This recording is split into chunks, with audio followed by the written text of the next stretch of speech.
Today's tech news moves fast, but understanding it shouldn't be hard. That's why Snarful Solutions Group brings you Connecting the Dots, where we break down what's happening in tech and why it matters to you. Now, let's dive in with your hosts. Hey everyone, welcome back to Connecting the Dots. I'm Alex. And I'm Morgan. And it is indeed Friday, July 4th, 2025. First things first, a very happy 4th of July to all of you out there. Yeah, happy 4th. Hope you're gearing up for some fun celebrations. It's a perfect day for what we've got planned, actually. Absolutely. So normally on the show, we're digging into the latest tech headlines, the daily news cycle. Right, the usual stuff. What broke overnight, what's trending. But today, we're kind of flipping the script a little bit, doing something special for the holiday. We are. We thought we'd explore something a bit different. Yeah, we're going to look at how America's Independence Day, this big historical celebration, has actually, inspired and even shaped technology over time. It's a connection that's not immediately obvious, is it? You think parades, fireworks, barbecues. Totally. Feels very traditional, very historical. Exactly. But the spirit of the holiday and even just the practical demands of celebrating it on such a massive scale, they've had this profound influence on innovation. Okay, I'm hooked already. Yeah. Tracing those unseen tech echoes of the 4th.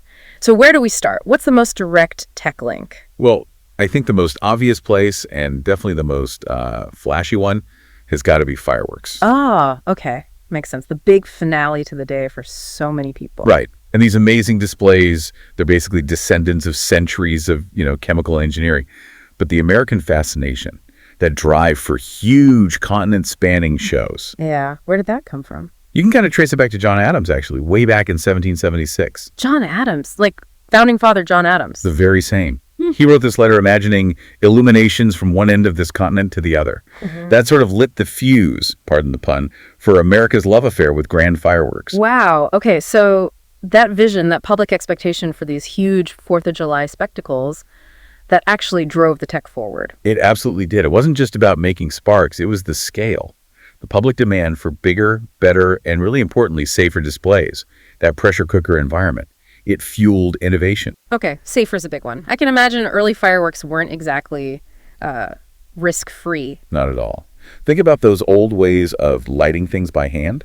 So the need for safety combined with wanting these intricate, synchronized patterns in the sky. Like the ones that look choreographed. Exactly. Yeah. That led to things like precision timing devices. Huge step.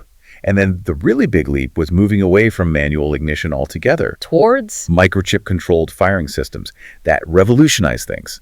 Suddenly, you could have incredibly complex shows, perfectly timed, and vastly safer for the crews running them. Okay, so the chips took over. That makes sense for both safety and, I guess, the artistry of it. Precisely. And don't forget the colors. Early fireworks were pretty limited, mostly whites, yellows. But the demand for those really vibrant blues, reds, greens we see today, that pushed the chemical formulations forward, developing new compounds to get that whole spectrum. So our desire for a really dazzling 4th of July light show literally advanced chemical engineering and electronics. That's wild. It really is. It shows how this cultural celebration acted as a sort of unexpected incubator for technology, impacting entertainment, but also public safety standards for large events everywhere. A crucible for innovation, hidden behind the spectacle. Okay, that's fascinating. So moving beyond the literal sparks, what's another area where the 4th has left its mark on tech? Let's talk about communications technology, because the 4th has consistently been a kind of proving ground, a stress test for how we share experiences. How so? Like getting the word out about events? More than that, think back early 20th century. Radio was becoming a thing. And what was one of the first big shared national experiences? Let me guess. Hearing 4th of July concerts or speeches live. Exactly. Suddenly, people all across the country could listen in together. It helped create that sense of a shared national celebration in a way that wasn't possible before. I can picture families gathered around the radio. Must have felt revolutionary connecting everyone like that. It really was. And then, of course, television took it to the next level. Right. Bringing the big national parades, the fireworks in D.C. or New York, right into people's living rooms. Yeah, seeing it visually, together, even if you were thousands of miles apart. It amplified that shared experience massively. And now, in the digital age, it feels like it's flipped again. We're not just watching, we're all broadcasters. That's a perfect way to put it. You've got streaming platforms, social media, Everyone's live streaming their local fireworks, their neighborhood parade, their backyard barbecue. Sharing their 4th of July story in real time? Exactly. And that collective desire to share, to connect on this one specific day, it puts enormous pressure on the infrastructure. Broadcasters, social media companies, they had to innovate to handle these massive spikes in traffic. Ah, okay. Like everyone uploading photos and videos at the same time. Precisely. Handling multiple live feeds from all over, moderating content in real time, ensuring the networks don't crash. That pushed the development and refinement of things like content delivery networks, CDNs, that help distribute all that data efficiently. So the holiday basically acts as an annual massive stress test for our entire communication grid, from radio waves to fiber optics. You got it. It forces upgrades, makes the systems more resilient, all driven by our need to share that collective happy 4th moment. It makes you appreciate how easy it is now to share with family far away compared to even just, say, 20 years ago. Yeah, no kidding. My parents trying to describe fireworks over a crackly long-distance call. Definitely different now. Okay, so communications is huge. What about managing the actual events, the crowds? That leads right into public safety and civic technology, because hosting these massive 4th of July celebrations, especially in cities, presents a huge logistical challenge. Keeping everyone safe when you've got hundreds of thousands of people packed into parks or watching parades. Exactly that. And that recurring challenge has been a major driver for cities investing in and adopting new technologies for crowd management and safety. Like what kind of tech are we talking about? More than just police radios, I assume. Oh yeah, much more. Think real-time crowd monitoring. That's evolved from just basic CCTV cameras to sophisticated systems, using AI to analyze crowd flow, predict potential bottlenecks or crushes. Whoa, AI predicting crowd problems. Yeah, helping responders identify issues before they escalate. Then you have mobile emergency alert systems, the ones that buzz your phone. Amber alerts, weather warnings. Right. Those systems often get their first major real-world tests, or at least significant scaling tests, during huge gatherings like 4th of July events, making sure they can reach potentially millions of people in a specific area quickly. Huh, never thought about that. So my annoying alert buzz might be thanks to lessons learned from a fireworks show. It's very possible. And then there are drones, Yeah. increasingly used by cities and police departments. For surveillance. For surveillance, yes, getting an aerial overview, but also for things like mapping traffic flow, or even just recording the event for archival purposes. It's all part of that smart city toolkit that often gets showcased, or at least heavily utilized, during big public holidays. It's like this invisible layer of technology working behind the scenes to make sure these massive celebrations can happen relatively smoothly and safely. Kind of mind-boggling when you stop to think about it. It really is. It enables the fun, essentially. Okay, so we've got fireworks tech, communication tech, safety tech, all directly spurred by the holiday. What about something a bit broader, more cultural? Yes, and this one is maybe less tangible, but arguably just as powerful. It's the idea of the 4th of July, the spirit of it. The spirit, you mean like independence, revolution? Exactly.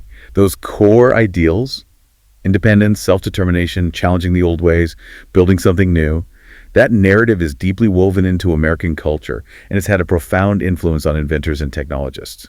How does that play out in the tech world? Well, think about the language used, Yeah. especially in places like Silicon Valley.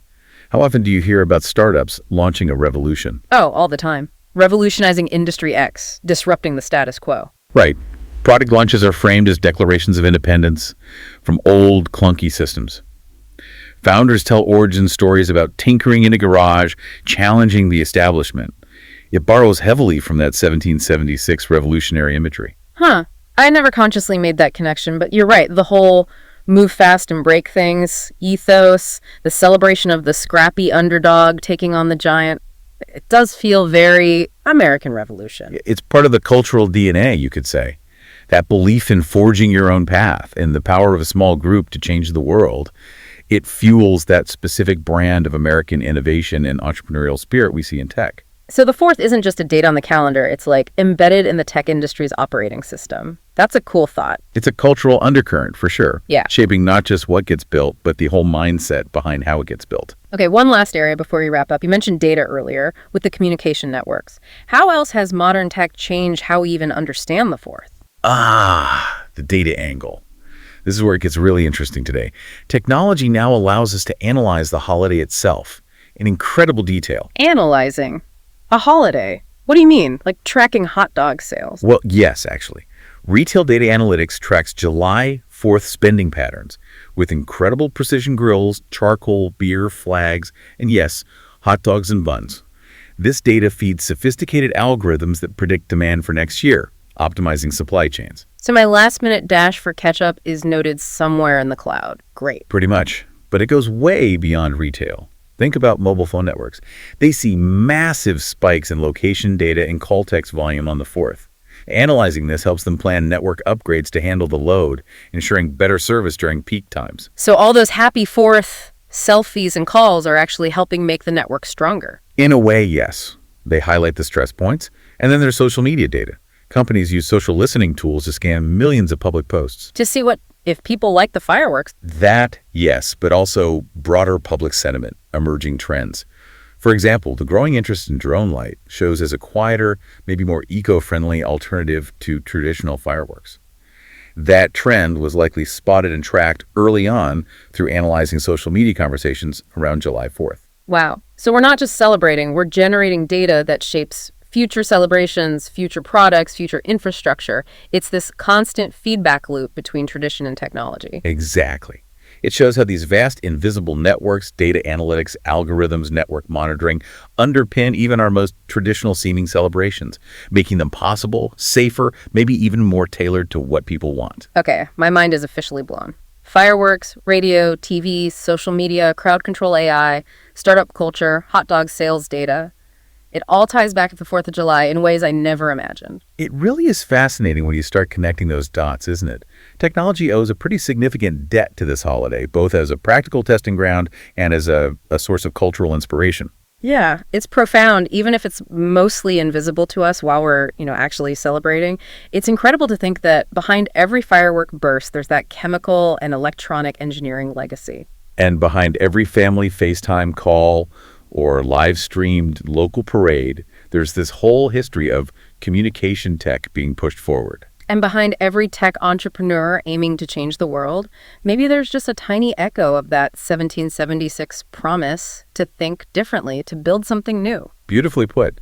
It means that today, as you celebrate, maybe grilling some hot dogs, phone nearby, watching the sky light up, you're actually participating in these technological revolutions that the 4th of July has quietly helped nurture for centuries. That's a fantastic thought to end on. Well, this has been a really special look at the unexpected ties between history, celebration, and technology. Definitely a fun one to explore for the holiday. Absolutely. Thanks for tuning in to the special 4th of July edition of Connecting the Dots. Remember, if you've got tech questions or need help connecting your own dots, we're here to help at Snarful, so reach out on our website. Have a fantastic, safe, and wonderful 4th of July, everyone. Happy 4th. We'll catch you next time. That's a wrap on today's top stories. Remember, tech doesn't have to be complicated, and we're here to help connect the dots. If you've got questions or want to learn more, visit us at snarful.com. Thanks for listening, and we'll catch you next time.